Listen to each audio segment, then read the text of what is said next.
যার কথার মধ্যে কোনো ভুল নাই তিনি কে? একবার জোরে বলেন তো আল্লাহ। হকটালি কোন আলেমের থেকে যদি একবার তাকায় দেখো, সে যেন আমি রসুলের দিকে তাকায় দেখলো, যেন বলুন সুবহানাল্লাহ। নাহমাদুহু ওয়া নাস্তাঈনুহু ওয়া নাস্তাগফিরুহু ওয়া نعوذ بالله من شرور أنفسنا ومن سيئات أعمالنا من يهد الله فلا مضل له ومن يضلله فلا هادي له ونشهد أن لا إله إلا الله وحده لا شريك له ونشهد أن سيدنا وحبيبنا ومولانا محمدا عبده ورسوله الذي أرسله بالحق بشيرا ونذيرا وداعيا إلى الله بإذنه وسراجا منيرا فقد قال الله تعالى في كلامه المجيد وفرقانه الحميد জবান খুলে মেহেরবানি করে যারা পারবেন আল্লাহ তাআলার কালাম সূরা আল মুলক থেকে প্রথম দুইটা আয়াত আমার সাথে তেলাওয়াত করুন। যদি সম্ভব না হয় কমপক্ষে আউযু বিল্লাহি বিসমিল্লাহ পর্যন্ত মেহেরবানি করে সবাই করুন। أعوذ بالله من الشيطان الرجيم بسم الله الرحمن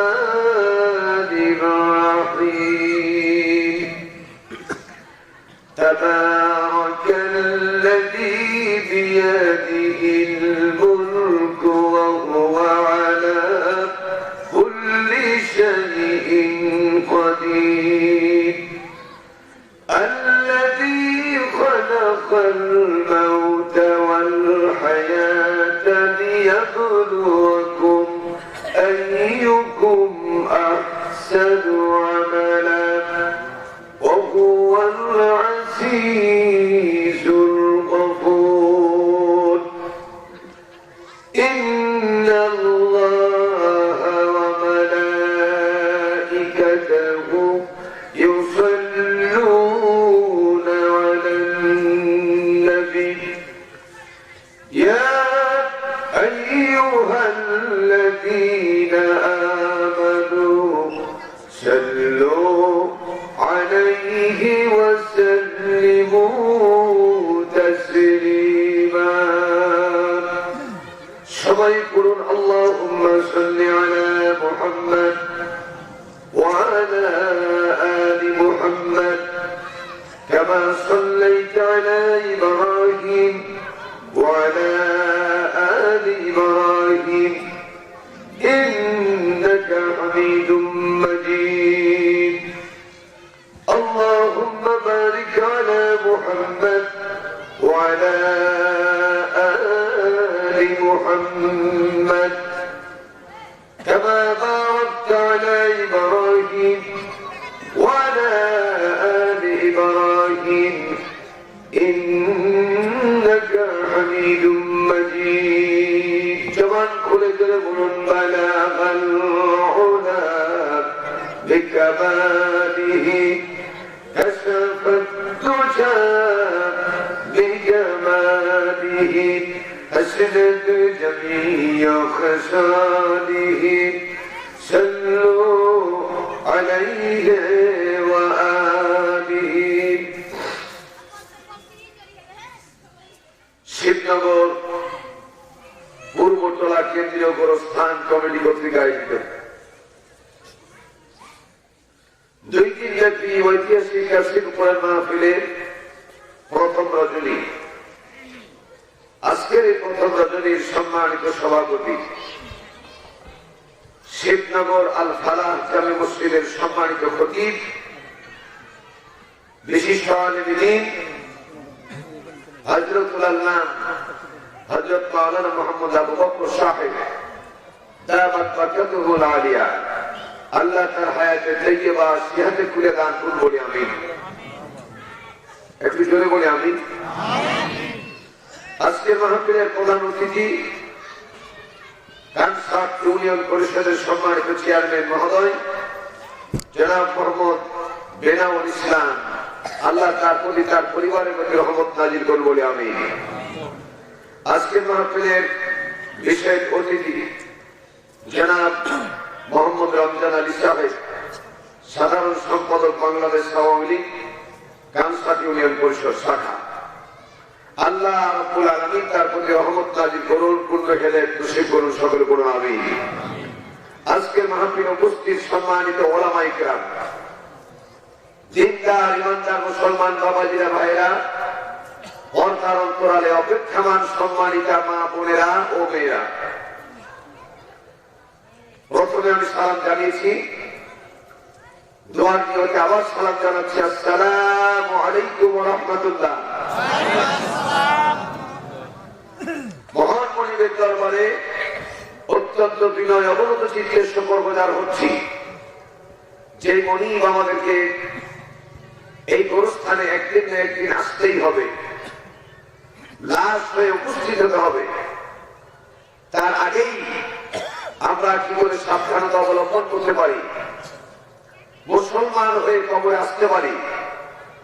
আল্লাহ তাআলা বলছে, ওয়ালা তামুতুন্না ইল্লা ওয়া আনতুম মুসলিমুন, তোমরা পুরোপুরি মুসলমান না হয়ে মৃত্যুবরণ করো না। মুসলমান আমরা কি করে হতে পারি, এই সমস্ত বিষয়বস্তু নিয়ে কোরআন হাদিস থেকে আলোচনা হতে আসে। এই আলোচনা শুনতে আসতে পেরে, বসতে পেরে মহান মনিবের দরবারে শুকরগুজার হচ্ছি। জবান খুলে মুহাম্মদের সকলে জোরে সোরে পড়ছি আলহামদুলিল্লাহ। রব্বানা লাকাল হামদ হামদান কাসীরান তাইয়্যিবান মুবারাকান ফীহি। লাখ কোটি দরুদ সালাম মসজিদে হক সাইয়্যিদুল মুরসালিন আহমদে মুজতবা মুহাম্মদে মুস্তাফা, সকলে পড়ি সাল্লাল্লাহু আলাইহি ওয়াসাল্লাম। আবারও বলি সাল্লাল্লাহু আলাইহি ওয়াসাল্লাম। আলোচনার প্রারম্ভে সামান্য একটি প্রাসঙ্গিক কথা আপনাদেরকে কাছে আলোচনা করতে চাই। যেহেতু অন্য দিনের মতো ইচ্ছা মতো সময় নিয়ে আলোচনা করা যাবে না, নির্দিষ্ট সময় দেওয়া হয়েছে। আপনারা জানেন এই মাসটি একটি বাংলাদেশের জন্য ঐতিহাসিক মাস। যেই মাসে 25শে মে দিবাগত রাত্রিতে এই বাংলার জমিনে গণহত্যা হয়েছিল। এই গণহত্যাতে যারা শাহাদাত বরণ করেছেন, সাথে সাথে 26শে মার্চ বাংলাদেশ স্বাধীনতার জন্য সংগ্রাম করতে গিয়ে যারা শাহাদাত বরণ করেছেন, আল্লাহ পাক তাদেরকে জান্নাতবাসী করুন। ওনারা জান্নাতবাসী হলে আপনাদের সমস্যা আছে। আমিন যার লক্ষণ খুব ভালো লাগবে না, একটু জোরে বলেন আল্লাহুম্মা আমিন।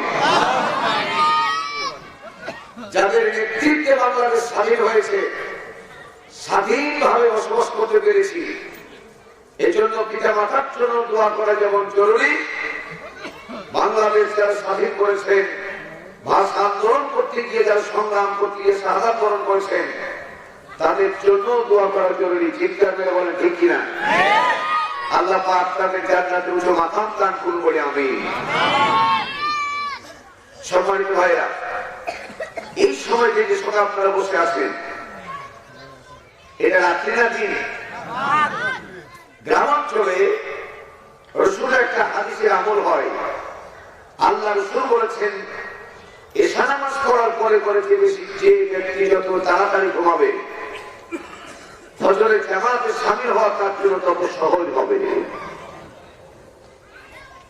এটা বলে বেশি।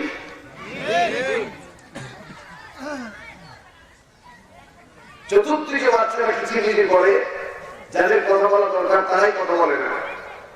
রাসূলের হাদিস অনুযায়ী যে রাসূলের জন্ম থেকে শুরু করে মৃত্যু পর্যন্ত একটিও মিথ্যা কথা জবান দিয়ে বের হয় নাই। ঠিক কিনা? তাও ঠিক বলবেন না? সে রাসূল বলছেন ঈশা নামাজ পড়ে যত তাড়াতাড়ি ঘুমাবে ফজরে জামাত পড়া তার জন্য তত সহজ হবে। আমরা আমাদের দেশে খুব দেরি করে ঘুমাই, যেমন দেরি করে ঘুমাই, আবার সকালবেলা ফজরে জামাত তো দূরের কথা, সকাল হতে আমাদের 9টা-10টা লেগে যায়। ঠিক কিনা? বলো ঠিক কিনা?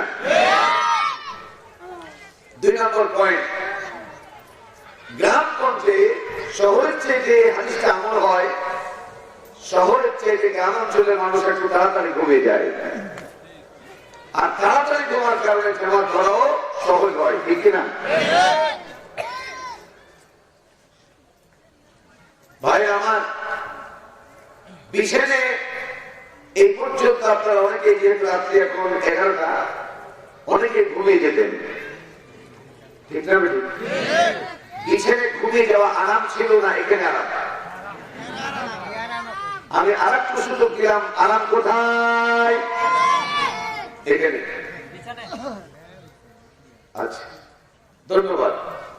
আমি যদি ভুল না করি চিন্তা করতে, মানুষ এখানে 3 ভাগ হয়ে গেছে। কিছু সংখ্যক লোক বলছে বিছানে আরাম, আর বেশি সংখ্যক লোক বলছে এখানে আরাম, আর সবচেয়ে বেশি লোক চালাক গুলা সব চুপ করে বসে আছে।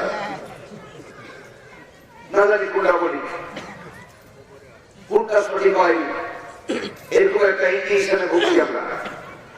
আসলে আমি যদি বলি এখানে আরাম বা সেখানে আরাম, আমি একজন মানুষ, আমার কথার মধ্যে ভুল হতে, আপনারাও যারা বসে আছেন আপনারাও মানুষ, আপনাদের কথা ভুল হতে, যার কথার মধ্যে কোনো ভুল নাই তিনি কে? একবার জোরে বলেন তো আল্লাহ, আবার বলেন আল্লাহ। এই যে আল্লাহ বললেন, ফায়দা কি? আল্লাহ রাসূল বলেছেন বুখারী শরীফ সরামাতুল বাড়ি 749, 50, 51, 52 নম্বর হাদিস। যে ব্যক্তি ঈমানওয়ালা কোন ব্যক্তি আল্লাহ বিষয় নিয়ে কোন আলোচনা যখন হয়, আর এই প্রসঙ্গে সে ময়দান থেকে যখন আল্লাহু আকবার বলে, আল্লাহ রাব্বুল আলামিন তার জন্য 2টা পুরস্কার ঘোষণা করে দেয়। কয়টা? ছেলে বুঝতে পারো, বলা হয় না? কয়টা? 2টা। এক, জাহান্নামে যদি তার আযাব হয়, যদি ওই ব্যক্তি জাহান্নামেও যায়, অন্তত আল্লাহু আকবার বলার কারণে জাহান্নামের আগুন তার মুখের চেহারার জন্য আল্লাহ হারাম করে দিবে। সুবহানাল্লাহ। আর একটু জোরে বলি সুবহানাল্লাহ। 2 নম্বর, এই পৃথিবীতে 3 ভাগ পানি, 1 ভাগ স্থল, 3 ভাগ। এই 3 ভাগ পানির ভিতরে এমন কতগুলি মহাসাগর আছে, আটলান্টিক মহাসাগর, ভারত মহাসাগর, আরব মহাসাগর, এরকম করে অসংখ্য মহাসাগর আছে। প্রশান্ত মহাসাগর হচ্ছে 32,000 বর্গফুট তার গভীরতা। জোরে বলেন সুবহানাল্লাহ। আমাদেরকে টাকা, এদিকে টাকা, আমরা নদী দেখেছি না? নদী, এরকম আটলান্টিক মহাসাগর, যদি নদী যেভাবে আমরা নৌকা পার হয়ে যায়, এই যে কানসারের এখানে একটা নদী আছে না, এখন তো ব্রিজ হয়ে গেছে, নৌকাটা আগে পার হওয়া লাগতো, তারপরে শ্যাম্পু দেওয়া লাগতো। ঠিক কিনা? এরকম প্রশান্ত মহাসাগর যদি আড়াআড়ি ভাবে পার হওয়া লাগে, কমপক্ষে 48 ঘন্টা সময় লাগবে। আর আসতে বলেন সুবহানাল্লাহ। আহারে আমার ভাইরা, আল্লাহর নবী বলছেন, কোন ব্যক্তি কোরআনের আলোচনা শুনে কোরআনের তেলাওয়াত তাদের সামনে আবৃত্তি করা হয়, আর এই কোরআন তেলাওয়াত শোনা কোন ব্যক্তি যদি আল্লাহু আকবার ঘোষণা করে, তার আমলনামায় পৃথিবীর যত মহাসমুদ্র আছে আর মহাসমুদ্রে যতগুলি পানি আছে সমস্ত মহাসমুদ্রের পানি পরিমাণ সগীরা গুনাহ যদি আমলনামা থাকে আল্লাহু আকবার বলার সাথে সাথে দুনিয়ার পানি পরিমাণ সগীরা গুনাহ মাফ হয়ে যায়। আমি কি বুঝাতে পেরেছি ভাই আমার, বাবাজি আমার? এই জন্য বলি, অনেকে বলেছেন এখানে আরাম, ওখানে অনেকে বলেছেন পিছনে আরাম। আপনারা সকলে সজাগ মানুষ, বর্তমান জামানার মানুষ খুব চালাক। আমার আল্লাহর কাছে ফিউচার বলে, ভবিষ্যৎ বলে আমার আল্লাহর কাছে কোনো জিনিস নাই, সবটাই হলো আল্লাহর কাছে প্রেজেন্ট, মানে বর্তমান, ঠিক কিনা? আল্লাহর কাছে সবটাই কি প্রেজেন্ট, বর্তমান। আপনারা যদি পাকিস্তান দেন, এই মুহূর্তে আল্লাহকে জিজ্ঞেস করবো, আল্লাহ তুমি বলে দাও। শ্রোতা মন্ডলী বললে ভুল হতে পারে, আমি আব্দুল বাসির বললেও ভুল হতে পারে। আল্লাহ তুমি বলে দাও প্রকৃতপক্ষে আরাম কোথায়। যদি আপনারা পারমিশন দেন, এখনই জিজ্ঞেস করবো আমার আল্লাহকে, জিজ্ঞেস করবো নাকি? সবাইকে অনুমতি দিলেন? জিজ্ঞেস করবো, আল্লাহ তুমি বলে দাও জান্নাত কোথায়। আমার আল্লাহ শুনতে পেয়েছেন না পান নাই? আল্লাহু সামিউন বাসীর, আল্লাহ সব শুনতে পান এবং সব দেখতে পান। সুবহানাল্লাহ। আল্লাহ তুমি বলে দাও কোথায়। আল্লাহ জবাব দিচ্ছেন, وَجَعَلْنَا نَوْمَكُمْ سُبَاتًا وَجَعَلْنَا اللَّيْلَ لِبَاسًا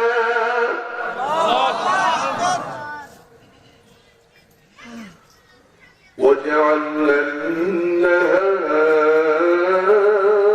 مَعَاشًا।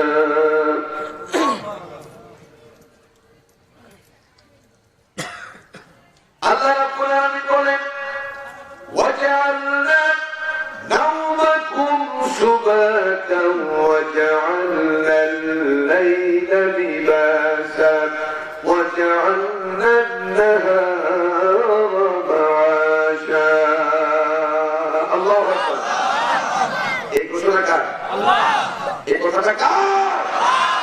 বিসমিল্লাহর বা থেকে শুরু করে মিনাল জিন্নাতি ওয়ান নাস পর্যন্ত সমস্ত কথা কার? আল্লাহ।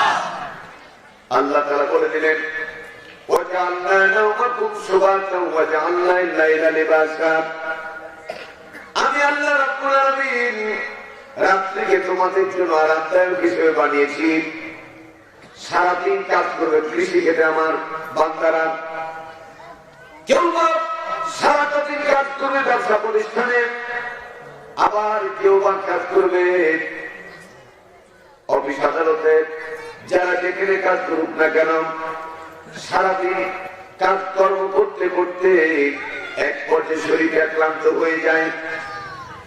আল্লাহর জমিনে এমন কোন মেডিসিন নাই যে মেডিসিন ব্যবহার করলে আপনি সমস্ত তাজা হয়ে যাবেন, সুস্থ হয়ে যাবে, এমন কোন মেডিসিন আল্লাহর জমিনে নাই।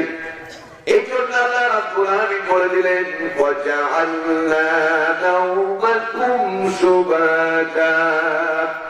সারাটা দিন কাজ করার পরে আমার বান্দা যখন এশা নামাজ পড়ে বিছানায় ঘুমিয়ে যাবে, আমার বান্দা হোক বান্দি হোক, আমি যদি তাকে মেহেরবানি করে 5 থেকে 7 ঘন্টা ঘুম দান করি দেই, সারা দিনের সমস্ত ক্লান্ত দূর হয়ে যায়। ঘুম যে কত বড় নিয়ামত। যারা ওষুধ ব্যবহার করে ঘুমান, মেডিসিন ব্যবহার করে ঘুমান, তারা জানেন যে ঘুমের দাম কত বেশি, ঠিক কিনা? এখন ঘুমের দাম খুব বেশি মনে করে ফজরের নামাজ বাদ দিয়ে ঘুমানো যাবে? ঘুমা যাবে? ভাই আমার, আল্লাহ নবী মিসকাতুল মাসাবি বাবে কিতাবুস সালাওয়াত এর মধ্যে বর্ণনা করেছেন, আল্লাহ নবী বলেছেন 5 ওয়াক্ত নামাজের ভিতরে 2 ওয়াক্ত নামাজের সওয়াব বেশি। কয় ওয়াক্ত নামাজের সওয়াব বেশি?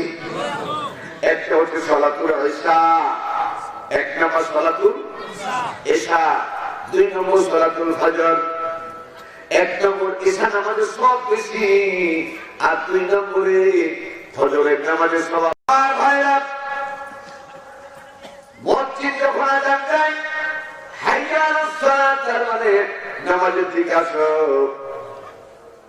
অনেক বুজুর্গ আছে, বিয়াদব বুজুর্গ, তারা বলে নামাজ পড়ি আর না পড়ি তোমার থেকে আমার ঈমান অনেক পাকা।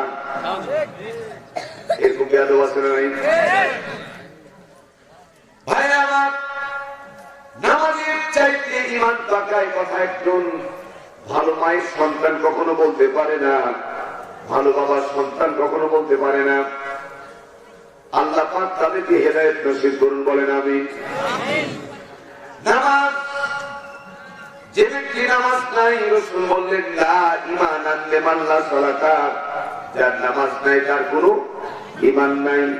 বাইনাল আবদি ওয়া বাইনাল কুফরি তারকুস সালাত, যে ব্যক্তি নামাজ পড়লো আল্লাহ বান্দার খাতায় তার নাম লেখা হয়ে গেল, ইচ্ছাকৃত 3 জুমা পরিমাণে নামাজ যে ব্যক্তি ছেড়ে দিল, মুসলমানের খাতা থেকে কট্টর হয়ে মুনাফিকের খাতায় তার নাম লেখা হয়ে যায়। চিৎকার করে বলেন নাউযুবিল্লাহ।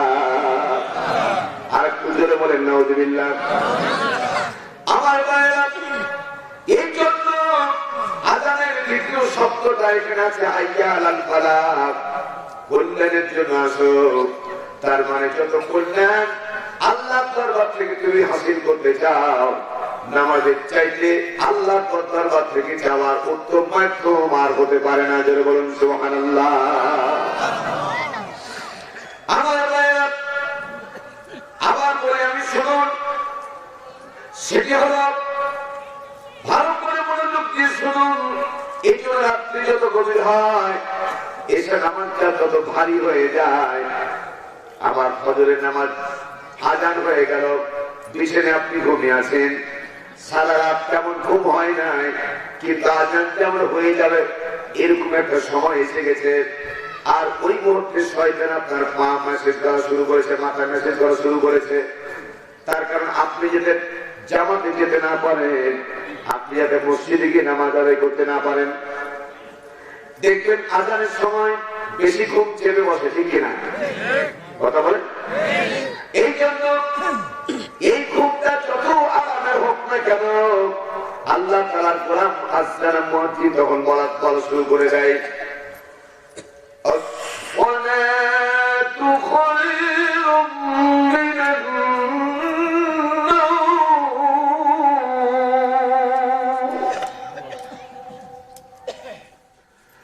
তোমরা যে ঘুমাচ্ছ, এই ঘুমটা তোমার স্থায়ী আরাম দিতে পারে না।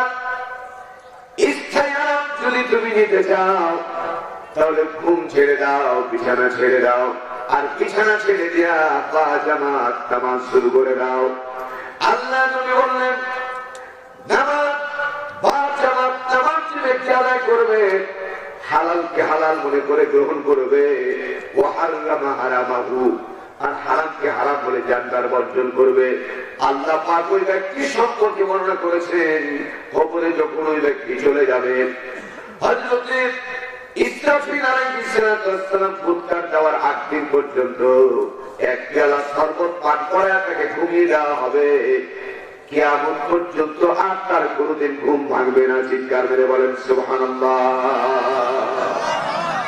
আল্লাহর কাছে আমরা ফরিয়াদ করি, আল্লাহ কবরকে কিয়ামত পর্যন্ত যে ঘুম, সেই ঘুম তুমি আমাদেরকে দান করো। আল্লাহ সেই ঘুম যেন আমরা পাই, এরকম প্রস্তুতি নিয়ে কবরে যেতে পারি তৌফিক দাও। বলবেন না আমিন? জবান করে বলবেন না আমিন? আর কথা নয়, এটা প্রাসঙ্গিক কথা ছিল। এবার আমার সাথে বলুন মেহেরবানি করে, আউযু বিল্লাহি মিনাশ শাইতানির রাজীম, বিসমিল্লাহির রাহমানির রহিম। বিদায়ীতে মাত্র শয়তান অস্বস্থ থেকে আল্লাহর কাছে মানা চাচ্ছি। শয়তান অস্বস্থ থেকে মানা দিতে পারে কে? একটু কথা বলবেন ভাই, মানা দিতে পারে কে? এখন শয়তানকে যদি ককটেল মারেন, বোমা মারেন, শয়তান পালাবে? বরঞ্চ ককটেল বোমা যেখানে শয়তান সেখানে। ককটেল বোমা দিয়ে অন্যরকম একটা বিষয়, সেটা হলো নামাজের ব্যাপারে আউযুবিল্লাহ বলা জরুরি নয়। মনোযোগ দিয়ে শুনবেন। হজের ব্যাপারে আউযুবিল্লাহ বলা জরুরি নয়, যাকাতের ব্যাপারে আউযুবিল্লাহ বলা জরুরি নয়। কিন্তু কোরআন রাসূল বলছে কোরআন যখন তেলাওয়াত করবা অথবা তাফসীর করবা, কোরআন থেকে আলোচনা করবা, তখন আউযুবিল্লাহ বলা আল্লাহ তাআলা বান্দার জন্য ওয়াজিব করে দিয়েছেন। সুবহানাল্লাহ। আর একটু জোরে বলেন সুবহানাল্লাহ। কারণ বুঝেন, কারণটা কি? কারণ হলো আপনি যাকাত দিবেন, দেন আর না দেন, ওখানে আপনার প্রতিদ্বন্দ্বী কেউ নাই, আপনার কেউ কিছু বলবে না। যাকাত দেন আর না দেন কিছু বলবে না, নামাজ পড়েন আর না পড়েন কেউ গালি দিবে না, আপনার বিরুদ্ধে কেউ যাবে না। হজ করেন আর না করেন আপনার বিরুদ্ধে কেউ যাবে না। কিন্তু যখনই আপনি কোরআন তেলাওয়াত করবেন অথবা করে তাফসীর করবেন, তখন আবু জাহেলের নাফিকুতিরা কিন্তু এটা টনক নড়বে এবং এর বিরোধিতা করবে। কথা ঠিক না বেশি? দলিল কি? এই পৃথিবীতে আমার রাসূলের চেয়ে সুন্দর করে কোরআন পড়া লোক পৃথিবীতে আর ছিল না, থাকবেও না, আসবেও না। ঠিক না বেশি?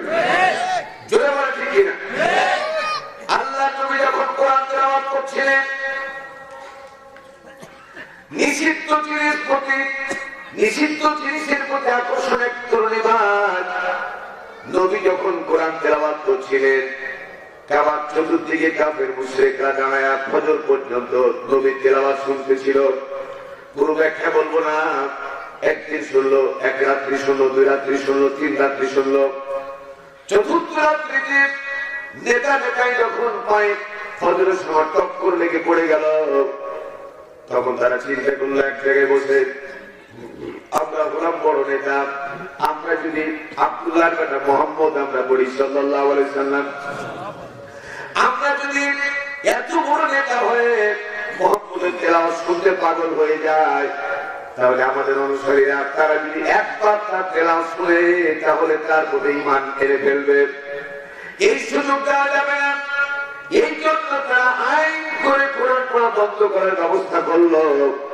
চিৎকার মেরে বলেন, কি করে বন্ধ করলো? আইন করে। যেটা বলেন কি করে? এখনো আমাদের দেশে আইন তৈরি হয়, আইন তৈরি করার জায়গা পায় না। আইন তৈরি করে এমন আইন, রাষ্ট্র ধর্মে ইসলাম রাখা যাবে না এমন একটা আইন তৈরি করো। নাউজুবিল্লাহ। বুঝতে পারেন? চুপ করে বসে আছে কি আপনি? আমার ভাইয়া, আমার বাবাদের লক্ষ্য করুন। এই জন্য আল্লাহ রাব্বুল আলামিন কোরআনে কারীমের মধ্যে আবু জেহেলরা যখন আইন তৈরি করলো, আল্লাহ পাক কোরআনে তাদের আইনটাকে কোট করে রেখে দিলেন। وقال الذين كفروا لا تسمعوا لهذا القرآن والغوا فيه لعلكم تغلبون। হে কাফেরেরা, লা তাসমাউ, এখানে এই লাভটা হচ্ছে লাভে তাকিদ। লাভে তাকিদ ব্যবহার করে লা, একটা হলো ভালো শুনেন, একটা লাভ জবর লা আর একটা লাভ আল জবর লা, আছে না? লাভে নাহি আও লাভে তাকিদ ব্যবহার করলো। লা তাসমাউ, খবরদার মুহাম্মদের তিলাওয়াত শুনতে কেউ যায় না। যদি না হতো বুঝলেন, এতটুকু বলে যদি থেকে যদি একসাথে হতো, কিন্তু তার পরবর্তীতে বলছে শুধু তোমরা যাবে না, অন্য কেউ গিয়ে শুনবে, ও তো সফল হয়ে যাবে। এই জন্য মঞ্চ ভেঙে দিবা, মাঠ সরিয়ে ফেলবা, সামিয়ানা ঘুরে ফেলবা, রক্তপাত ঘটাবা, সংঘর্ষ লাগাবা, পরিবেশ নষ্ট করে দিবা, যাতে করে মুহাম্মদ তেলাওয়াত করার পরিবেশ না পায়। যারা বলে নাউজুবিল্লাহ, আর একটু যারা বলে নাউজুবিল্লাহ। এখন মনে হয় কাছে মাহফিলে মঞ্চ ভাঙা লোক নাই। সত্যি আছে? আছে? মাইক ভাঙা লোক আছে? আলেম ওলামাকে ইজ্জত করা লোক আছে? তাহলে এরাই হলো সেই গোত্রের লোক যার পেশাটা হচ্ছে আবু জেহেল। ঠিক না বেটি? জন্য আবার বলি, যত ইবাদত করুন না কেন, কোন জায়গাতে আউযুবিল্লাহ বলা আল্লাহ তাআলা এটা জরুরি মনে করলেন না।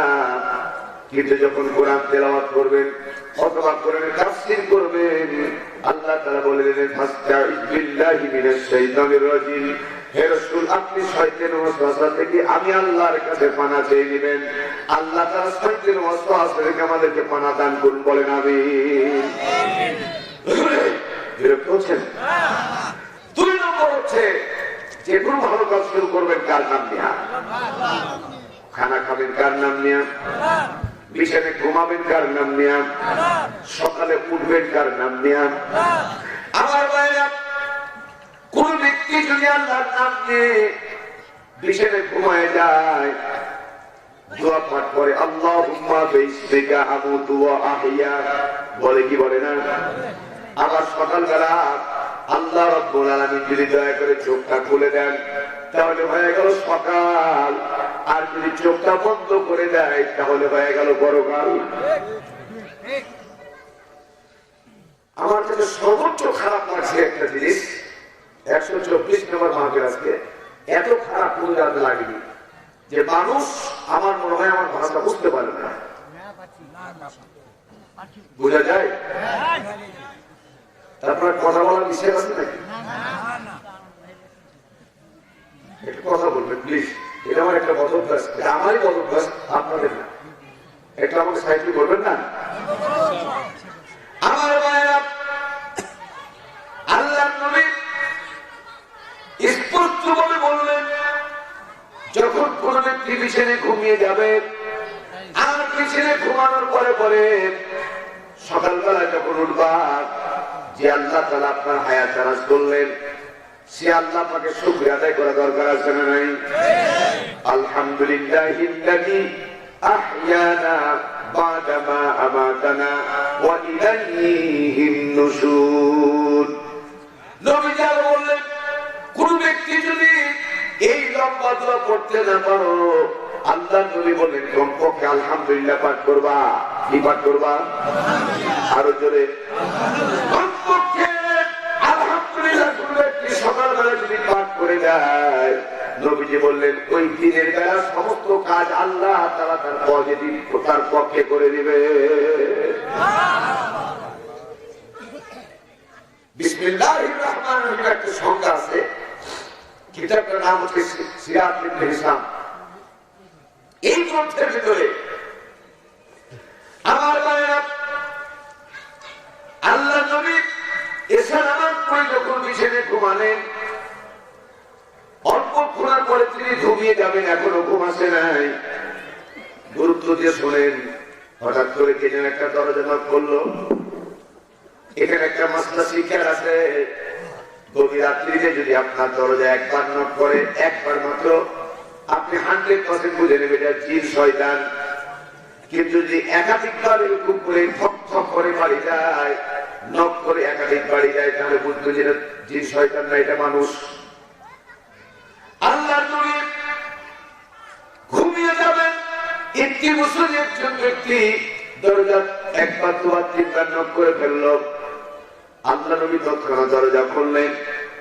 দরজা খোলার পরে দেখতে পেলেন একজন তাগড়া যুবক, একজন টাটকা যুবক, তাজা যুবক, ধবধবে সাদা একজন যুবক দাঁড়িয়ে আছে।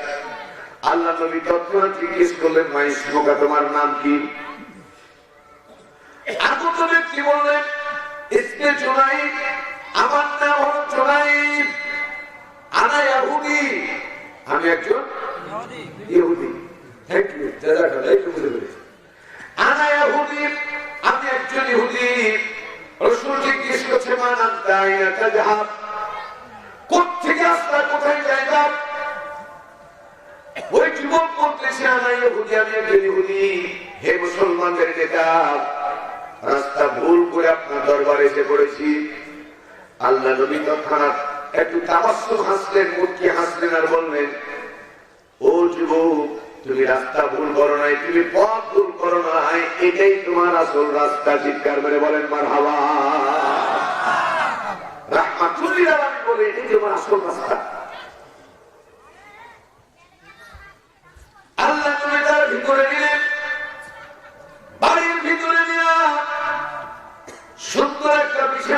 করে দিলেন।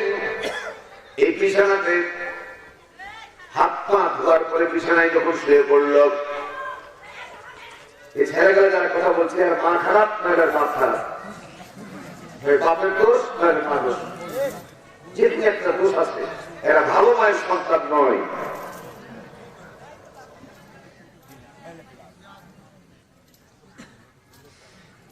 এই শক্ত ভাষাটা প্রয়োগ করার জন্য আন্তরিকভাবে দুঃখ প্রকাশ করছি।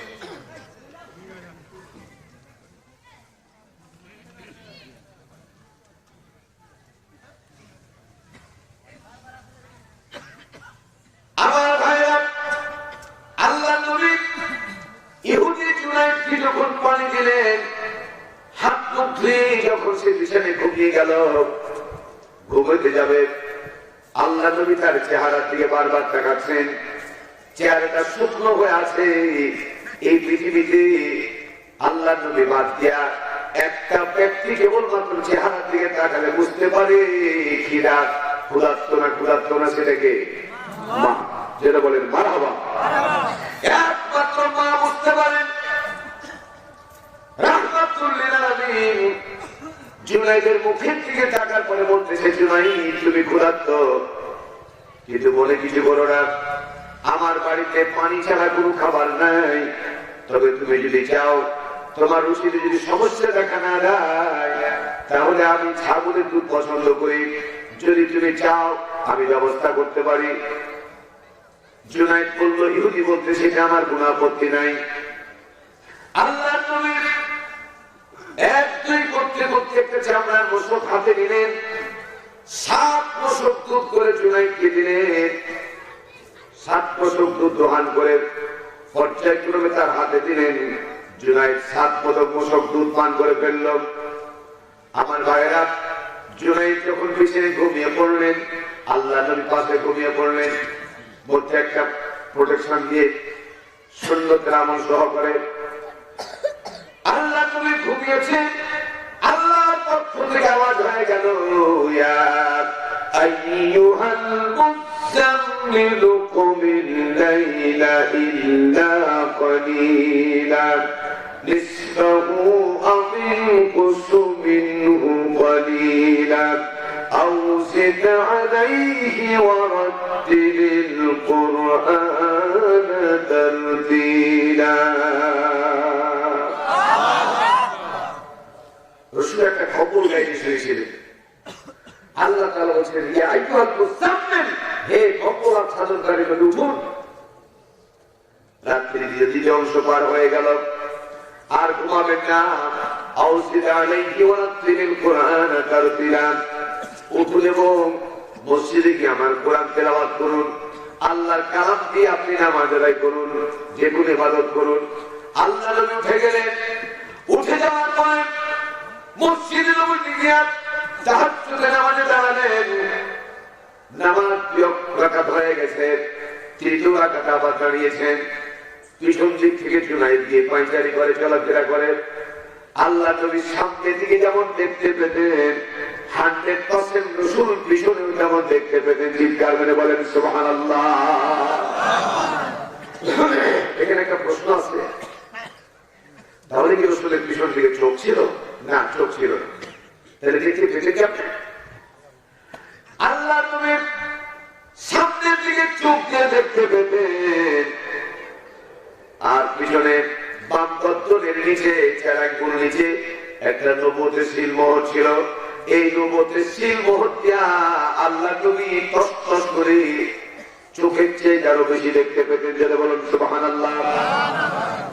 জুনাইদ পায়চারি করেন, ঘোরাফেরা করেন। নবীজি নামাজ শেষ করে দিয়ে তাড়াতাড়ি চললেন। জুনাইদের মাথায় হাত বুলায় জিজ্ঞেস করলেন, জুনাইদের, তুমি আমার মেহমান, বিছানে আরাম করার কথা ছিল, তুমি বিছানে ছেড়ে দিয়া তুমি দাঁড়িয়ে ঘুরে বেড়াচ্ছ কেন? তুমি পায়চারি করো কেন? জুনাইদ বলতেছে, হে মুসলমানদের নেতা, আমি বড় ভুল করে দিয়েছি, অন্যায় করে দিয়েছি, আপনার কাছে ক্ষমা চাওয়ার জন্য আমি অপেক্ষা করছি। নবীজি জিজ্ঞেস করলেন, কি ভুল করেছ হে মুসলমানদের নেতা? আমাকে ইসলাম ধর্মে গ্রহণ করাই দিই। আল্লাহ নবী তৎক্ষণাৎ হাতখানা নিলেন আর ওই মুহূর্তে ঘোষণা করলেন, পড়ো আশহাদু আল্লাহ ইলাহা ইল্লাল্লাহু ওয়া আশহাদু আন্না মুহাম্মাদান আবদুহু ওয়া রাসূলুহু। আল্লাহ নবী তৎক্ষণাৎ হাতখানা নিলেন, কালমা পড়ে মুসলমান বানিয়ে দিলেন এবং নবীজি তার নাম রাখলেন আব্দুল্লাহ। একটু জোরে চিৎকার মেরে জোরে বলেন, কি নাম রাখলেন? কোন সন্তান যখন জন্মগ্রহণ করে তখন ওই সন্তানের প্রথম অধিকার হলো দুইটা। জোরে বলেন, কয়টা? এক নম্বর হলো জন্মের পরে পরে একটা অর্থবহ নাম।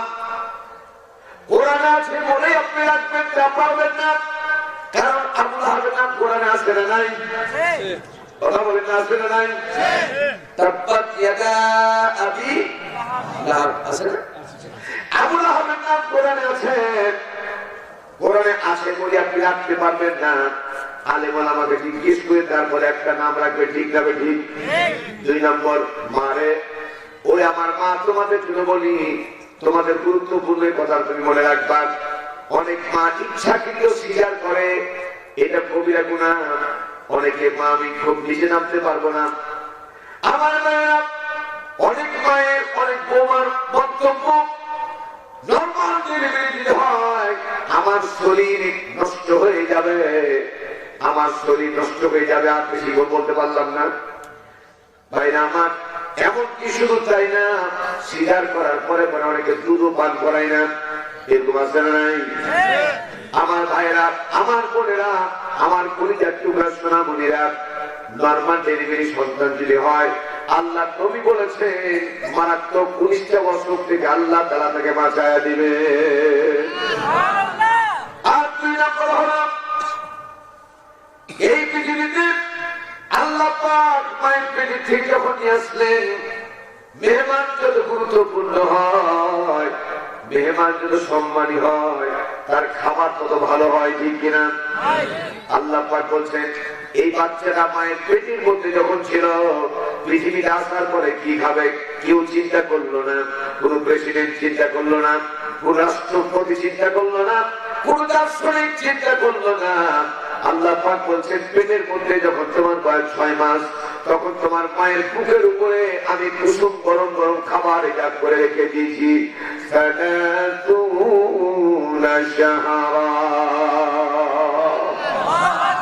24 মাস থেকে 30টি মাস পর্যন্ত দুধ পান করবা, এই বিধান করে দিয়েছেন কে? আর একটু যদি বলেন কে? আল্লাহ আরো বলে দিয়েছেন, কুসুম কুসুম গরম গরম দুধ বানায় রেখেছি তোমার মায়ের বুকের উপরে। কোন মা যদি এই দুধ পান না করায়, কিয়ামতের ময়দানে হক নষ্টকারীর কাতারে আদালতে আল্লাহর আদালতে নাড়া লাগবে। জবাব না দিয়ে জান্নাতে যাওয়া যাবে না। অতএব মা, কখনো দুধ পান করাবো না, এই কাজ করিও না। আল্লাহ মা থেকে হেদায়েত দান করুন, বলেন আমিন। 2 নম্বর পয়েন্ট। 3 নম্বর হলো, আমার মায়েরা, এই দুইটি দায়িত্ব। 1 নম্বর ভালো নাম রাখা, আর তাকে সময় পর্যন্ত দুধ পান করা। ভাইরা আমার, আল্লাহ নবী ওই মুহূর্তে জুনাইদের নাম কি রাখলেন? আব্দুল্লাহ। জোরে বলেন, কি নাম রাখলেন? আব্দুল্লাহ নাম রাখলেন। আব্দুল্লাহ বলছি, আর রাসূলুল্লাহ, প্রত্যেকটা দিন আমার পরিবারে প্রত্যেকটা দিন সকালবেলা যেমন খানা রুটিন থাকে, নাস্তা করা রুটিন থাকে, পেশাব পায়খানা প্রয়োজন হয়, খাবার দুপুরে যেমন রুটিন থাকে, সন্ধ্যাবেলা খাবার রুটিন হয়ে যায়। ওই দৈনিক 3 হাজার হাজার বার আপনাকে পরিবারের পক্ষ থেকে গালি দেওয়া হয়। ইয়া রাসূলুল্লাহ, আর আমি সইতে পারি না, বরদাস্ত করতে পারি না। এই মুহূর্তে আপনি আমাকে বাড়ি যাওয়ার সুযোগ করে দিন, আমি বাড়ি চলে যাব, আর আমার পরিবার থেকে সবাইকে আপনার দরবারে নিয়ে আসবো, আপনার সম্পর্কে তাদেরকে জানান দিব। আল্লাহ নবীর কাছে এরকম কথা যখন বলা শুরু করেছে, হযরত বিলাল রাদিয়াল্লাহু তাআলা তৎক্ষণাৎ হাইয়া আলাস সালাহ,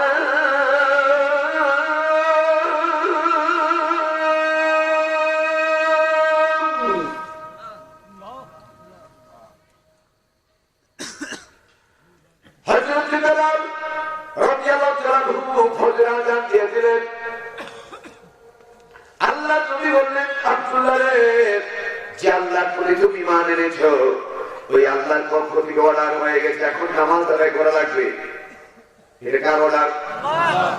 আল্লাহ পাক বললেন ইয়া আইয়ুহাল্লাযীনা আমানু ইযা নুদিয়া লিস-সালাতি মিন ইয়াউমিল জুমআহ ফাসআউ ইলা যিকরিল্লাহি ওয়া যারুল বাই'a যালিকুম খায়রুল লাকুম ইন কুনতুম তা'লামুন।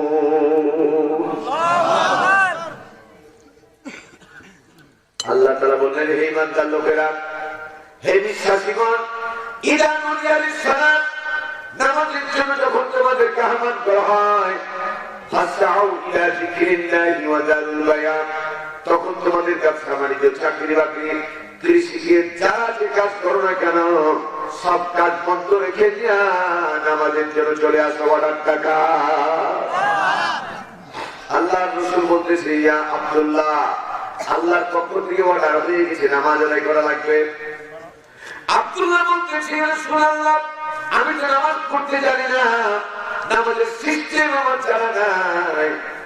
দেখেন ভালো করে, কোন মানুষ যাতে বলতে না পারে আমি নামাজ পড়তে জানি না, এ কথা যাতে বলতে না পারে, এই জন্য রাসূলের কাছে আল্লাহ পাক পাঠিয়ে দিলেন, হে রাসূল আপনি তাদেরকে বলে দিন যারা বলে আমি নামাজ পড়তে জানি না,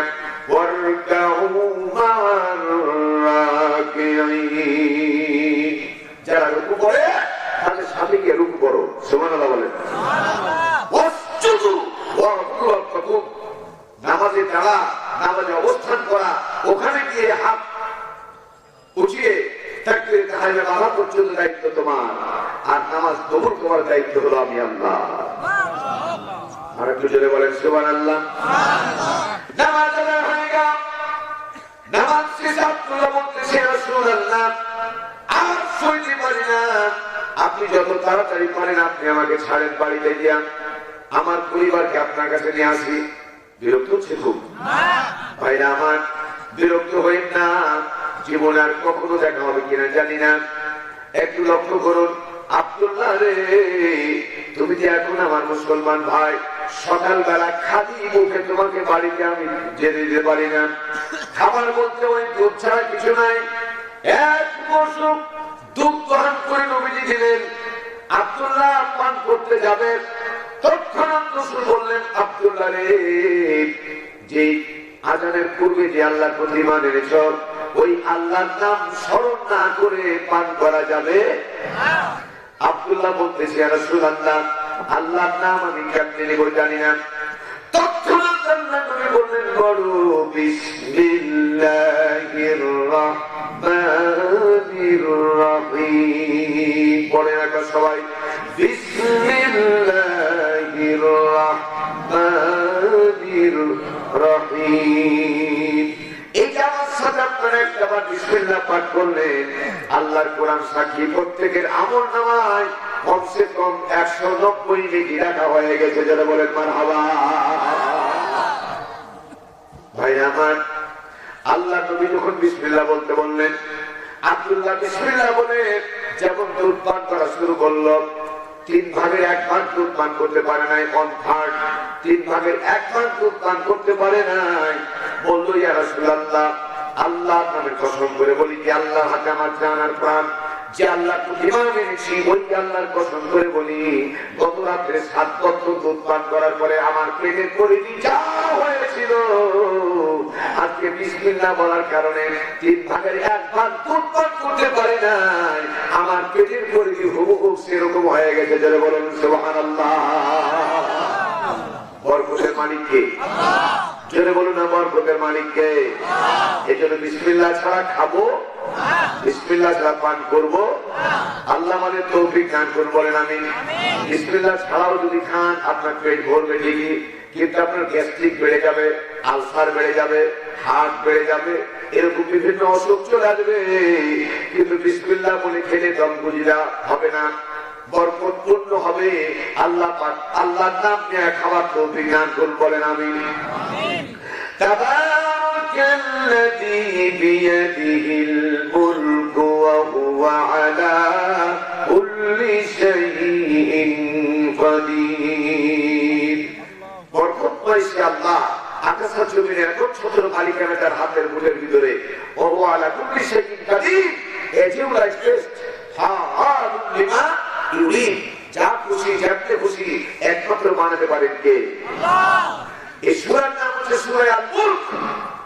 আল্লাহ নবী বলছেন, ও ভাইরা, কালকে কবরে ডাক চলে আসতে পারে, কালকে কবরে ডাক চলে আসতে পারে। সেদিন আপনি পস্তাবেন। এমন কি হতে পারে আজকে মাহফিল, আজকে দোয়া আপনার জীবনের শেষ দোয়া হতে পারে। আজকে মাহফিল খুশিয়া করে আল্লাহ আমাদেরকে জান্নাত দিতে পারে না? পারে। বসে প্রাণ করে শুনুন, দেরি করা যাবে না।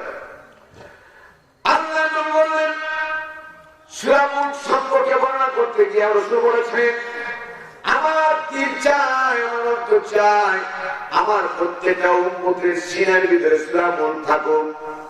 কারণ হলো সূরা মুলক যে ব্যক্তি রাত্রে তেলাওয়াত করবে, যে ব্যক্তি রাত্রে তেলাওয়াত করবে আর ওই রাত্রে যদি তার মওত হয়ে যায়, আল্লাহ রাব্বুল আলামিন তাকে দুটো পুরস্কার দান করবেন। যেটা বলুন কয়টা? এক নম্বর হলো ইমানের সাথে আল্লাহ তার মওত করে দিবেন। দুই নম্বর হলো মৃত্যু কবর থেকে শুরু করে জান্নাত পর্যন্ত পৌঁছার ব্যাপারে আর কোনো বাধা থাকবে না। সমস্ত সওয়াব জবাব আল্লাহ তাআলা তার জন্য সহজ করে দিবেন। যারা বলেন সুবহানাল্লাহ। আল্লাহ সূরা মুলক আমাদের সবাইকে তেলাওয়াত করার তৌফিক দিন বলে আমিন। যেমন করে বলেন আমিন। আল্লাহ ইমাম গাজ্জালী রাহমাতুল্লাহ আলাইহি সূরা মুলক সম্পর্কে একটা বর্ণনা দিয়েছেন। তিনি বলেছেন সূরা মুলক সম্পর্কে আমরা সবাই জানি, রাসূল পাক সাল্লাল্লাহু আলাইহি ওয়াসাল্লাম কোরআন সম্পর্কে বলতে গিয়ে বর্ণনা করতে গিয়ে বলেছেন, আল কুরআনু হুজ্জাতুল লাকা আও আলাইক, আও কামা ক্বালা নবী সাল্লাল্লাহু আলাইহি ওয়াসাল্লাম। আল্লাহ নবী বর্ণনা করেছেন, কোরআন এমন একটা কিতাব, কিয়ামতের ময়দানে হয় তোমার পক্ষে সাক্ষী দিবে, না হয় তোমার বিপক্ষে সাক্ষী দিবে। সাক্ষী দিবেই, হয় পক্ষে না হয় বিপক্ষে। ভাইরা আমার, আল্লাহ নবী আরো বলেছেন, কোন ব্যক্তি যদি কোরআনে কারিমে সূরা মুলক তেলাওয়াত করে, আল্লাহ ইমাম গাজ্জালী রাহমাতুল্লাহ আলাইহি এই কথাটা হাওলা দিয়ে বর্ণনা করতেছেন, আল্লাহ কিয়ামতের ময়দান থেকে নয়, যদি আল্লাহ কবুল করে নেন, তাহলে কোরআনকে তোমার কবর থেকে আল্লাহ কোরআন তোমার সাথী বানায়া দিবে। সুবহানাল্লাহ। জোরে বলুন না সুবহানাল্লাহ। সুবহানাল্লাহ। এখানে গোরস্থান আছে নাকি? আছে। পাশে কোন দিকে? এই বাম পাশে। এগুলো গোরস্থান নাকি? ও আচ্ছা আচ্ছা, মাশাআল্লাহ। এই যে কবরের রশি আছে, যারা শেষ নাই, কান খুলে শুনুন। যখন কোন মানুষকে কবরে রাখা হয়, আর কবরে রাখার পরে পরে প্রশ্ন করার জন্য ফেরেশতা আসে না? আসে না? একটু জোরে জোরে বলুন তো, ফেরেশতাদের নাম কি? আরো জোরে বলেন। এখানে আপনার ধারণা ঠিক আছে, কিন্তু এটা ইম্পারেটিভ সেন্টেন্স। মুনকার নাকি হবে না, এটা হবে মুনকির নাকি। ঠিক বলেছে, মুনকির নাকি কি হবে? সবাই বলি মুনকির নাকি। কিন্তু মুনকির নাকি ফেরেশতা সিরিয়াল নাম্বার 3, 3 নম্বর সিরিয়ালের মধ্যে নাকি ফেরেশতা আসবে। তাহলে আমাদের জানা দরকার, এই কবরে প্রথম ফেরেশতা কি আসবে, এই কবরে দ্বিতীয় শ্রেণীর ফেরেশতা কারা আসবে, তৃতীয় শ্রেণীর ফেরেশতা হলো মুনকির নাকি। জানা দরকার, আসবে না? নাই? আমি বলবো কি আমার মায়ের একবার পান করে শুনুন, ভালো করে মনোযোগ সহকারে শুনুন। যখন আপনাকে কবরে নামিয়ে দেওয়া হলো, নামার সাথে সাথে তাকানে দিকে, জাস্ট এক্সাম্পল, এটাই মনে করে একটা লাশ।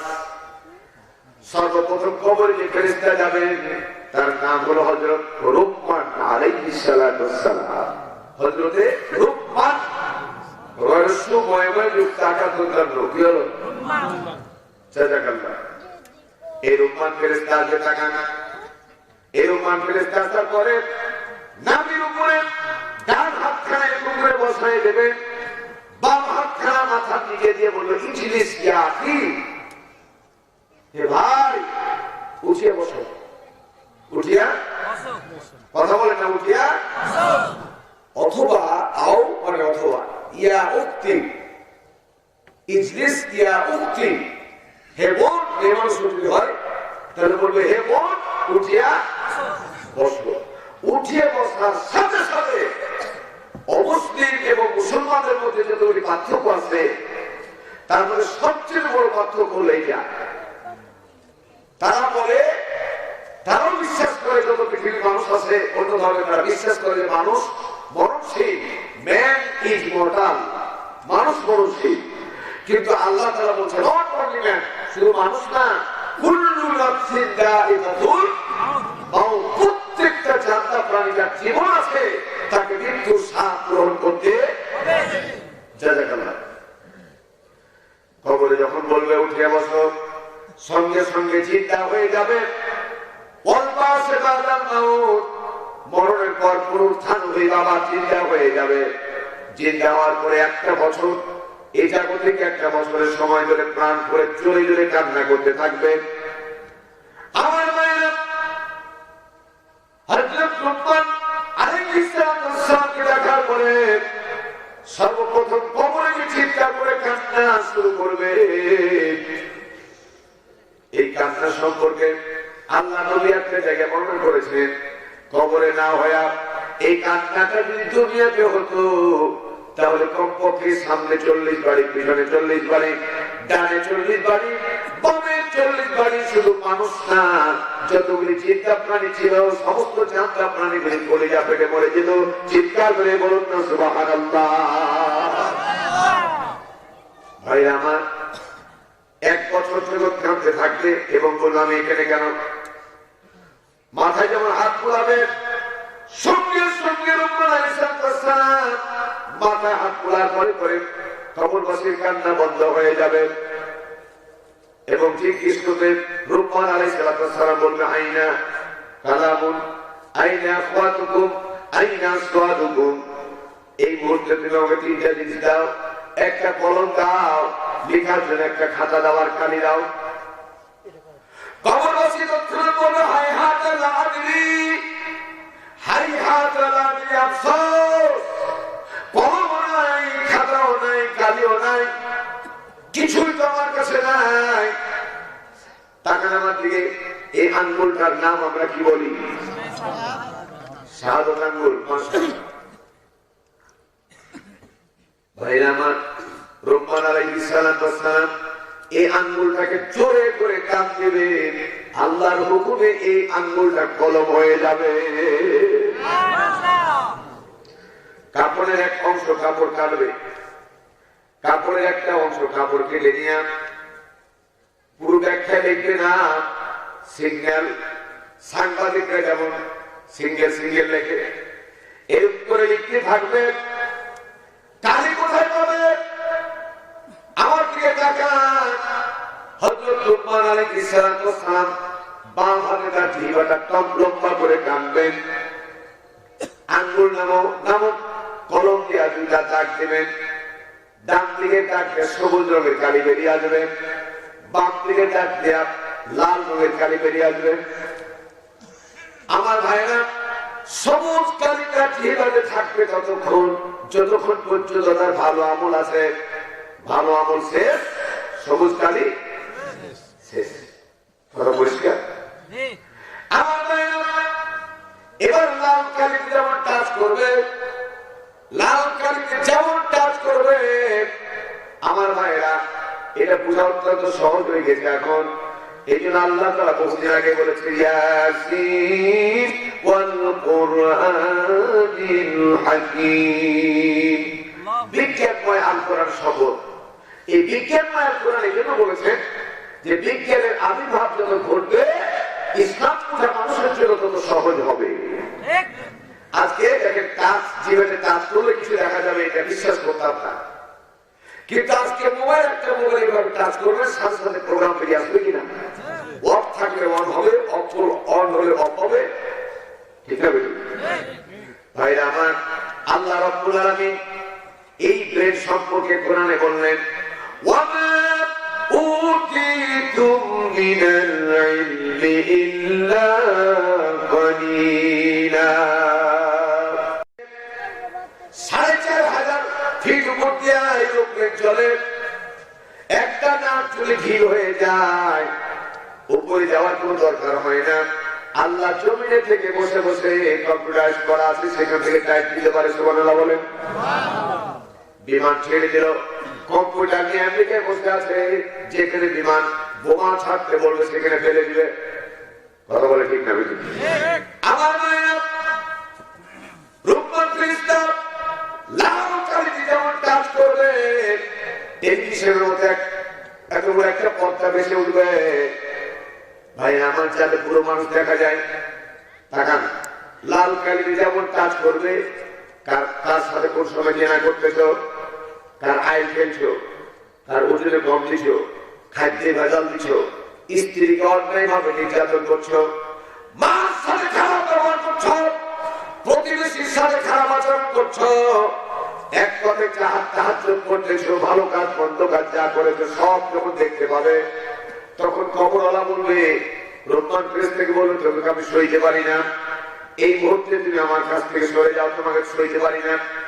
আমার ভাইরা, এই রহমান ফেরেশতা কোনো প্রেসার ক্রিয়েট করবেন না, জোরাজুরি করবেন না, আফসোস করে একটা মাত্র কথা বলে সেখান থেকে চলে যাবেন। কথাটা হলো, হাইরে হতভাগা, হাইরে কপাল পোড়া, আজকে কবরের ভিতরে তুমি ছাড়া আর আমি ছাড়া তো কেউ নাই, তুমি ছাড়া আমি ছাড়া কেউ নাই।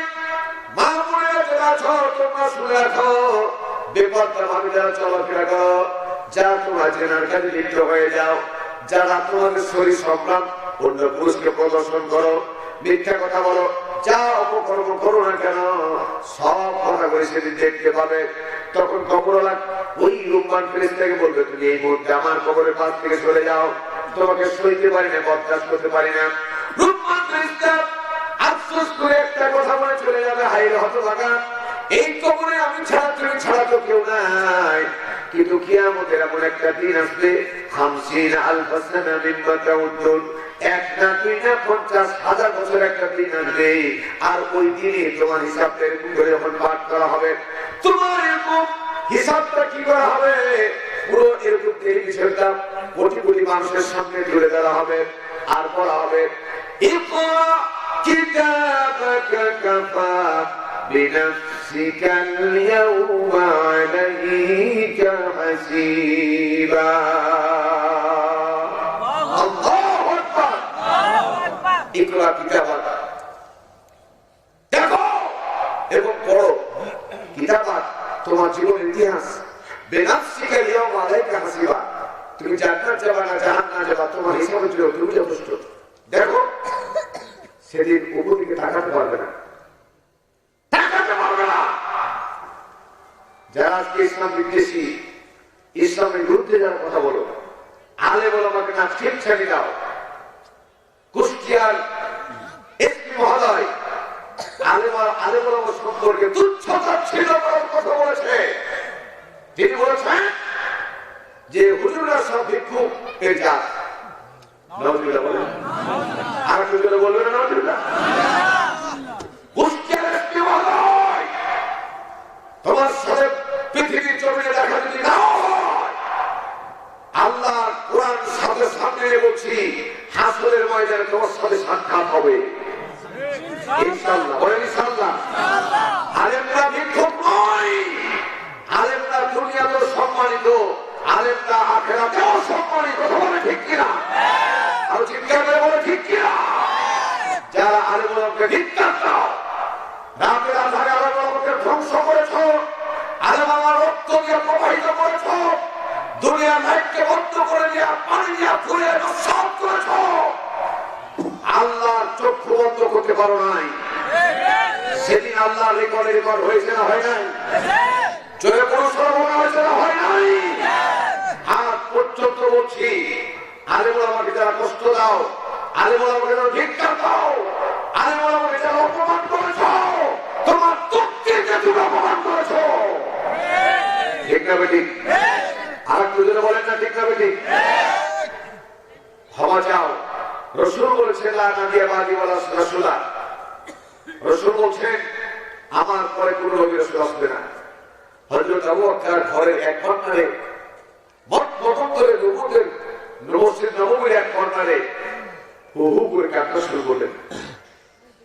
আব্দুল্লাহ ইবনে জুবাইর রাদিয়াল্লাহু তাআলা রাসূলকে জানালেন, ইয়া রাসূলুল্লাহ, আবু বকর খুব কাঁদতেছে। কেন কাঁদতে জানি না, খুব কাঁদতেছে। আল্লাহ রাসূল আবু বকরের কাছে আসলেন, পিছনে বসলেন এবং তার হাত দিয়ে বলতেছে, আবু বকর, তুমি একটা ছোট বাচ্চার মতো করে কাঁদতেছো কেন?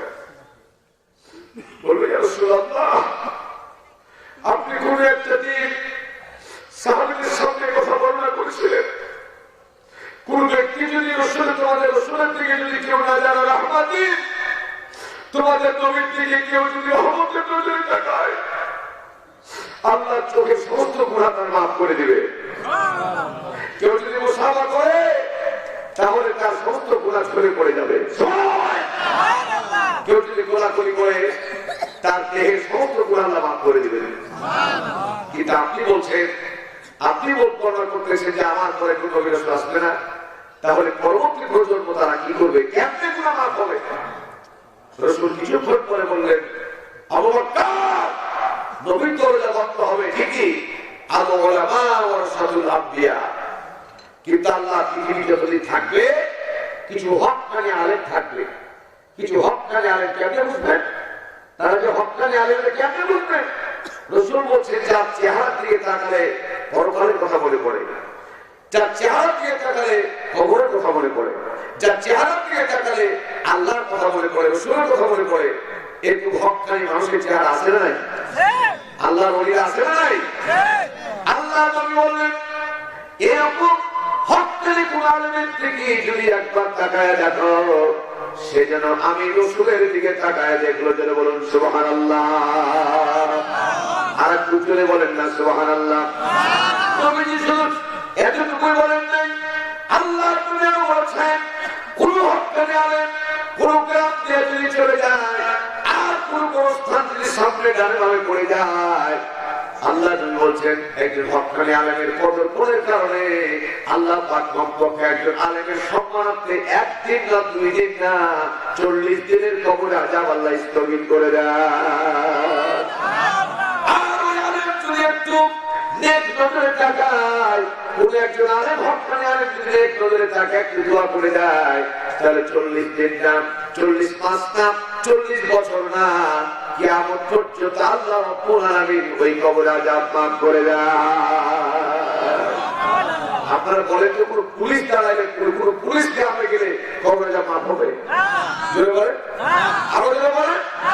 আমার মনে হয় আযাব পারতে পারে, ঠিক না বেশি? তবে পাইকারি হারে সমস্ত পুলিশ খারাপ এটা আমি বলছি না। টাঙ্গাইলের একজন পুলিশ আছে, জনসেবা করে, যেখানে বিপদ সেখানে হাজির হয়ে গেছে। মানবিক পুলিশ, মানবিক পুলিশ। এই যে শওকত হোসেন, থ্যাংক ইউ, শওকত হোসেন। আমার মনে হয় অনেক হাজার হাজার হাজার ভালো মানুষের গুণ আল্লাহ তাআলা ওকে দিয়েছে। চ্যালেঞ্জ করে বলেছে 10 বছরের মধ্যে একটা নতুন শাক গায়ে দেয় নাই, কিনে নাই। বেতনের মাত্র কিছু অংশ খাবার রেখে দিয়া সমস্ত টাকাগুলা দিয়ে মানুষের কাজে, গরিবদের কাজে, এজিদের কাজে সব লাগাই দেয়। পুলিশ, সব পুলিশই খারাপ কথা বলছি না, তবে মেজরিটি পুলিশেরা শুধু খারাপ না, জন্মের খারাপ। আল্লাহ তাআলা এদেরকে হেদায়েত দান করুন বলে আমি জবান করে বলে আমি। আজকে অনেকগুলি হিন্দু পুলিশ আছে, অনেকগুলি প্রশাসনে হিন্দু মানুষ আছে, এমনকি দুর্ভাগ্য বলে কপাল পড়াম না যে বাংলাদেশ স্বাধীন করেছিল আমার বাবা।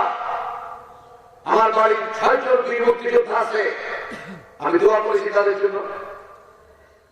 আফসোস করে বলছি, মাদ্রাসা শিক্ষা বোর্ডের সেকেন্ড ইন কমান্ড, মাদ্রাসা শিক্ষা বোর্ডের সেকেন্ড অফিসার, বাংলাদেশের সেকেন্ড একজন অফিসার একজন হিন্দু ভদ্রলোককে দেওয়া হয়েছে।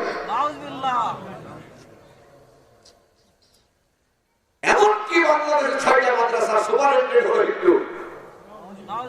বাংলাদেশ ব্যাংক, যেটা বাংলাদেশ ব্যাংক যা সিগনেচার ছাড়া টাকা তৈরি করা যাবে না, তিনি হলো হিন্দু। এটা লক্ষণ কি বুঝায়? এটা কি করে বাংলাদেশের মুসলমান দামানোর সন্তানেরা নিয়ে কাজ করে, এরকম মুসলমান মায়ের সন্তান আছে না? কথা বলেন না, আছে না? একজন হিন্দুকে যদি বসান মাদ্রাসা সেক্টরে, ও মাদ্রাসা কি বুঝবে?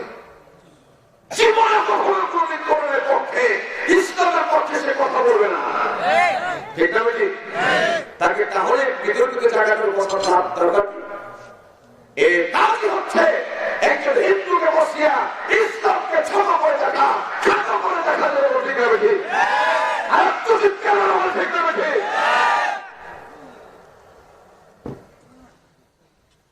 হিন্দুদেরকে চাকরি দিতে হবে এটা বলবো না, হিন্দুরা বাস করবে আমার গোটা পৃথিবীর ভিতরে। বাংলাদেশে হিন্দুরা যত শান্তি বিভেদ নাই, আমাদের কুরবানির বস্তু পর্যন্ত তাদেরকে দেওয়া হয়, ঠিক না বেটি?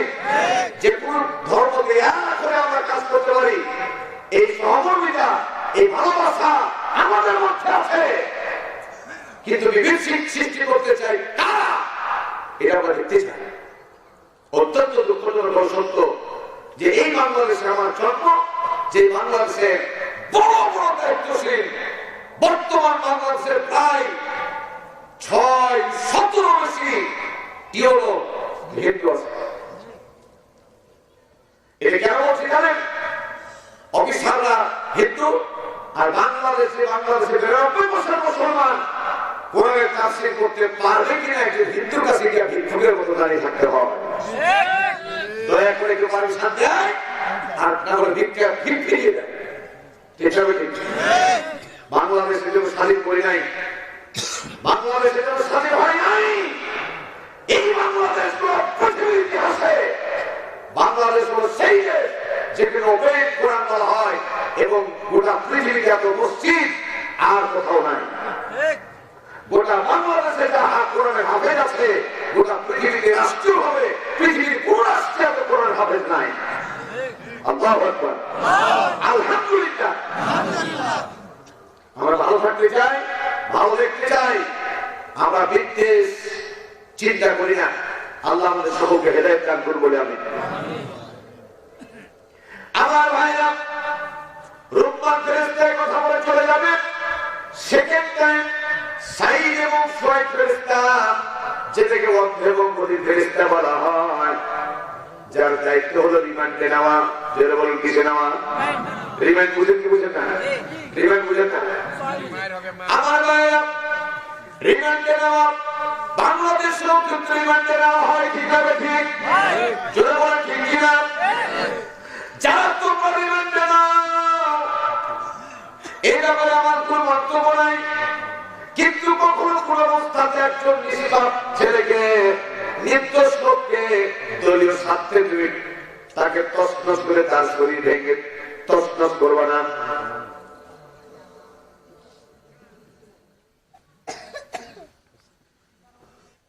ভাইরা আমার, বাবাজিরা আমার, কিন্তু রিমান্ডে নামে যারা নাটক করতেছ, দলীয় স্বার্থে দলের লোক তারাকে জেলে রাখে নাই, তাদেরকে জান্নাতের মতো জায়গাতে রেখেছে। দলীয় স্বার্থে বড় বড় অপরাধীকে জেলখানা নাম দিয়া এমন জায়গাতে রাখা হয়েছে যেখানে সমস্ত সুবিধা তারা ভোগ করে। আছে না? নাই? আপনারা কি বুঝেন না কিছু? তো চুপ করে বসে থাকেন কেন?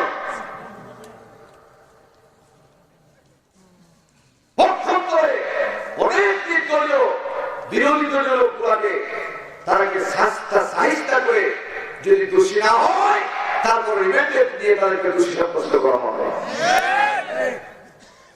এই কথাটা আমার হচ্ছে, যারা অন্যায়ভাবে রিমান্ডে নাও, ওয়েট এন্ড সি, অপেক্ষা করছে তোমাদের জন্য সময় আলোচনার সাক্ষী। তোমরা যখন সেই কবরে যাবা, সাইদ এবং সোয়াইদ ফেরেশতা রিমান্ডে তোমাদের করতে হবে। সাইদ ফেরেশতার চক্ষুটা হবে নীল বর্ণের, এক একটা চক্ষুতে 100টা উহুদ পাহাড় ছেড়ে দিলে খুঁজে পাওয়া যাবে না। আর একটু জোরে বলেন সুবহানাল্লাহ। চোখের গুঁড়িটা, টাকা চোখের গুঁড়িটা একটা উহুদ পাহাড়ের সমান, সেখান থেকে ছটছট করে আগুন বেরোবে। কি বেরোবে? আগুন বেরিয়ে আসবে। এই আগুনের ফুলকিটা যেমন শরীরের মধ্যে লেগে যাবে, 70 গজ মাটির নিচে কবর থেকে ঢুকে যাবে, আর কবর থেকে যখন থেকে আবার ওঠানো হবে, উঠার পরে পরে কবর থেকে 19টা জায়গায়, কবর থেকে 19টা জায়গায় এই জাহান্নামীরা বলবে, আল্লাহ তুমি মৃত্যু দিয়ে দাও, আর সইতে পারি না, বরদাস্ত করতে পারি না। আল্লাহর পক্ষ থেকে আওয়াজ আসছে, সুম্মা লা ইয়ামুতু ফিহা ওয়া লা ইয়াহইয়া। আর তোর মৃত্যু হবে না, না বাঁচবি না মরবি। এমন একটা বিপদ সম্মুখীন হবে, এমন একটা বিপদের সম্মুখীন হবে যেটা কল্পনাও করতে পারে না। ভাইরা আমার, সাইদে মুসলিম ফেরেশতার ইমানকে নিয়ে তার জীবনের ইতিহাস দেখার পরে তাকান, কাপড়ের কাপড়ে দেখিয়ে দেখার পরে এদিকে তাকান, 15 মিনিটের মধ্যে প্রোগ্রাম শেষ হয়ে যাবে। এই জায়গাতে কাপড়ের কাপড়টা পাটি করে পুটি করে ভাগ করে সাইদে মুসলিম ফেরেশতার নেতৃত্বে তাকান এদিকে। প্রত্যেকটা মানুষের জায়গায় একটা উঁচু জায়গা আছে না নাই? যারা কথা বলে না তারা একটু লাইনে দেখে আসে না নাই? আমার ভাইয়েরা, আমার বাবাজিরা, ফালাউলা ইযা বালাগাতিল হুলকুম ওয়া আনতুম হিনাইযিন তানজুরুন। সেদিন আমরা বাঁকানা তার এই গলা খুলে ভরে দেওয়া হবে। কি করে দেওয়া হবে? ভরে দেওয়া হবে। আমার ভাইয়েরা, কিয়ামত পর্যন্ত অর্থাৎ কিয়ামতের দিন এই কবর থেকে আপনাদের গোরস্থান থেকে যখন উঠানো হবে, আর উঠানোর পরে কিয়ামতের ময়দানে যারা জান্নাতি তারা আমলনামা পাবে তাদের ডান হাতে, যারা বলো কোন হাতে? যারা একটা আমার হাতটা দেখান তো, যারা জান্নাতি তারা আমলনামা পাবে কোন হাতে? একবার দেখান তো দেখি। আল্লাহ যারা হাত উত্তোলন করেছে তোমার কোরআনের সাথে, আল্লাহ দয়া করে মায়া করে প্রত্যেকের ডান হাতে আমলনামার ব্যবস্থা করে দিয়ে বলেন আমি। এই আমলনামা খানা দেখার পরে তারা বলবে, আল্লাহু ওয়া'দাল্লাহি হাক্কা। আল্লাহ তোমার ওয়াদা সত্য, তুমি যা ওয়াদা করেছিলে তোমার ওয়াদা মতো সব পেয়ে গেছে। কিন্তু যারা জাহান্নামী, জাহান্নামীদের শরীরটা হবে কেমন? জাহান্নামী যারা এই কোরআনের বিপক্ষে সাক্ষী দিবে, তাদের শরীরের চামড়াটা হবে 44 থেকে মতান্তরে 74 গজ মোটা হবে, 148 হাত মোটা চামড়া হবে। রাসূল সাহাবীরা জিজ্ঞেস করলো, ইয়া রাসূলুল্লাহ, তার চামড়াটা যদি এত মোটা হয় তাহলে তার শরীর ব্যাসটা কেমন হবে? আল্লাহ নবী স্পষ্ট বলেছেন, বুখারী শরীফের মধ্যে এসেছে। আমার ভাইরা, আল্লাহ নবী বলেছে মক্কা আল মুকাররমা, মদিনা আল মুনাওয়ারা, মক্কা থেকে মদিনা কেউ যদি যায় দূরত্ব গাড়িতে কমপক্ষে আমি নিজে গেছি 8 ঘন্টা সময় লেগেছে। নবীজি বলেছেন একজন জাহান্নামী কোরআনের বিপক্ষে সাক্ষী দিয়ে এরকম একটা জাহান্নামী যদি এরকম লম্বা ভাবে বসে যায়, আড়াআড়ি না, মাঝামাঝি না, লম্বা ভাবে যদি বসে যায়, তাহলে মক্কা থেকে মদিনা পর্যন্ত একজন জাহান্নামী পুরা ঘিরে ফেলবে। চিৎকার মেরে বলে নাউযুবিল্লাহ। আর কি করে বলেন? আমার ভাইরা, সেদিন কিয়ামতের ময়দানে জান্নাতীরা ডান হাত থেকে আমলনামা নিবে, কিন্তু যারা জাহান্নামী যারা পিছনের থেকে বাম হাতে আমলনামা নিবে। কিন্তু তার গুরুত্বপূর্ণ বিষয় হলো এভাবে নিতে পারবে না, যেহেতু তার শরীরের ব্যাসটা অনেক লম্বা হয়ে যাবে। এই জন্য হাতটা এত তরবারির মতো বাম হাতটা চোখা করা হবে। এই হাতখানা তার বুক ছিদ্র করে ঢোকানো হবে, আর এই বুক ছিদ্র করে পিছনের দিকে বেরিয়ে তার আমলনামাখানা হাতে নিলে পিছনে ছিদ্র করে বুকটা ছিদ্র করে আমলনামাখানা যখন বাম হাতে নেওয়া হবে, আর আমলনামাখানা দেখার পরে বলবে, মানি হাযাল কিতাব লা ইউগাদিরু সাগীরাতান ওয়ালা কাবীরাতান ইল্লা আহসাহা। কি আশ্চর্য ধরনের কিতাব হবে না, লা ইউগাদিরু সাগীরাতান ওয়ালা কাবীরাতান ইল্লা আহসাহা। আরে জীবনে যা ছোট অপরাধ করেছি, বড় অপরাধ করেছি, সব লেখা আছে এখানে। শেষ পর্যন্ত তারা লাস্ট একটা ডিসিশন দিল, আল্লাহ তোমার ফেরেশতা আমার বিরুদ্ধে সবগুলো মিথ্যে লিখেছে, কিচ্ছু আঘাত করি নাই, অন্যায় করি নাই, জমিনে আর খেলি নাই, ফরমালিশ কষ্ট করি নাই, নিজের অংশীদারের হক নষ্ট করি নাই, তোমার ফেরেশতারা মিথ্যা কথা লিখেছে। জোরে বলুন নাউযুবিল্লাহ। জন্ম পাপ যারা মিথ্যা বলো তারা কবরও মিথ্যা বলবে, কিয়ামতের ময়দানে আল্লাহ সামনেও তারা মিথ্যা বলবে। নাউযুবিল্লাহ বলেন। ভাইরা আমার, এই ফেরেশতা এই দায়িত্ব থেকে যখন চলে যাবে সাইদ এবং সুহাইব ফেরেশতা, 3 নম্বর সিরিয়ালে শেষ কথা আমার, 3 নম্বর সিরিয়ালে মুক্তি নাকি ফেরেশতা যখন হাজির হয়ে যাবে এই কবরের ভিতরে, আসার পরে দেখতে থাকান আমার মুঠোর হাতের চেয়ে একটু বড় ছোট একটা বাচ্চা, বাচ্চার আকারে কবরের মধ্যে অবস্থান করতেছে। সঙ্গে সঙ্গে ফেরেশতাদেরকে প্রটেক্ট দিবার বলবে, মান আনতা, তোমরা খারাপ। ফেরেশতা বলবে, নাহনু মালাকানে, আমরা আল্লাহর প্রেরিত ফেরেশতা। কোত্থেকে এসেছো? ইরাসে মোল্লা, আল্লাহ তাআলা থেকে এসেছি। কেন এসেছো? কবরবাসীকে সওয়াল করার জন্য। ওই মুহূর্তে মাসুম বাচ্চা বলবে, তাকে প্রশ্ন করিও না, তাকে বিরক্ত করো না, তাকে ঘুম থেকে জাগায়ও না। আল্লাহ পাকের ওয়াদা, তাকে ঘুম থেকে জাগানো যাবে না। আমি তার পক্ষ থেকে এসেছি, যত প্রশ্ন আমাকে করা হোক আমি তার পক্ষ থেকে সমস্ত প্রশ্নের জবাব আমি দিয়ে দেব। চিৎকার করে যদি বলেন না সুবহানাল্লাহ। ফেরেশতাদের সওয়াল জবাব যখন কমপ্লিট হয়ে যাবে, সমস্ত সওয়াল জবাবে মাসুম বাচ্চা দিয়ে ফেলবে।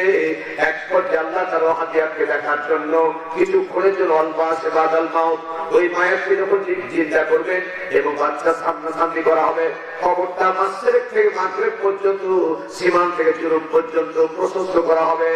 জোরে জোরে বলেন সুবহানাল্লাহ। এই পৃথিবীর চাইতে অনেক বড় করা হবে একটা কবরকে। আল্লাহু আকবার। আমার মায়া, দুধের নহর, শরবতের নহর, আর বাগান, ফুলের বাগান, এই জান্নাতি পরিবেশের জন্য যা প্রয়োজন এই পরিবেশ তৈরি হয়ে যাবে। আর মাসুম বাচ্চা তার পাশে বসে থাকবে। এবার কবরওয়ালা জিজ্ঞেস করবে, মান আনতা, তুমি কি, তোমার নাম কি? মাইসমুকা, তোমার নাম কি? আনতা মালাইকা, ওই বলবে লা মালাইকা।